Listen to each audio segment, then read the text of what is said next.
ఆ తర్వాత గనులను ప్రభుత్వ రంగానికే రిజర్వ్ చేస్తూ కూడా చట్టం చేసింది. ఇవన్నీ 1990 కంటే ముందు కేంద్ర ప్రభుత్వాలు చేసినటువంటి చట్టాలు, నిర్ణయాలు. కానీ 1990లో కేంద్రంలో పివి నరసింహారావు ప్రభుత్వం సరళీకృత ఆర్థిక విధానాలు ప్రవేశపెట్టింది.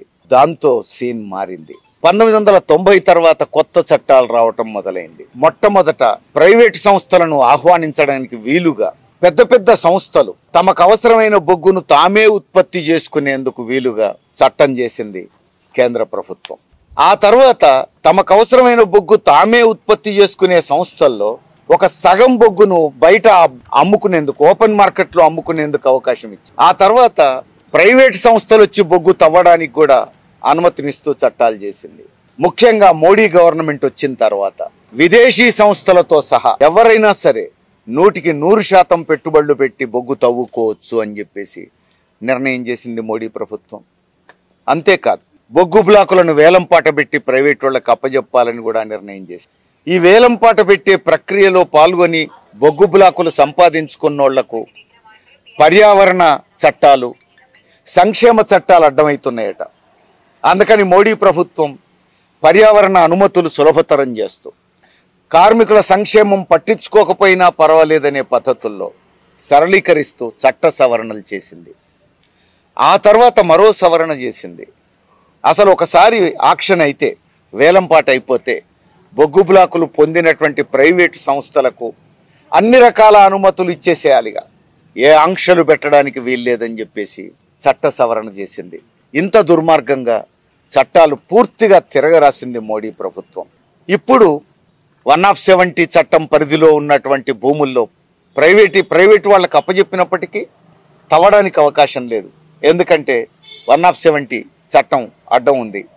అక్కడ ప్రభుత్వ రంగ సంస్థలు లేదా గిరిజనులతో కూడుకున్న సొసైటీలు మాత్రమే చేయాలి.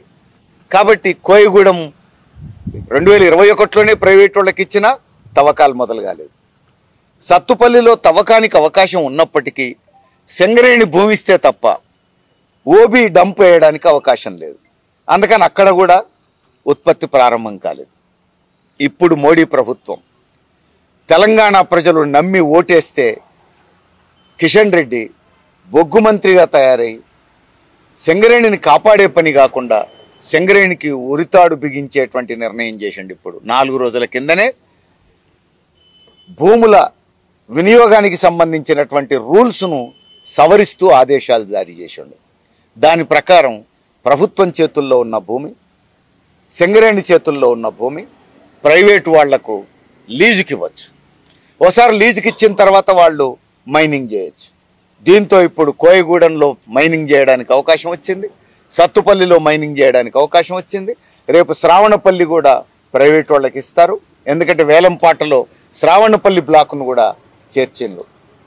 ఇప్పుడు సింగరేణి గుర్తించిన 15 బ్లాకులు కూడా వేలంపాటలో పెట్టడానికే సిద్ధంగా ఉంది తప్ప మోడీ ప్రభుత్వం సింగరేణికి ఇవ్వడానికి సిద్ధంగా లేదు.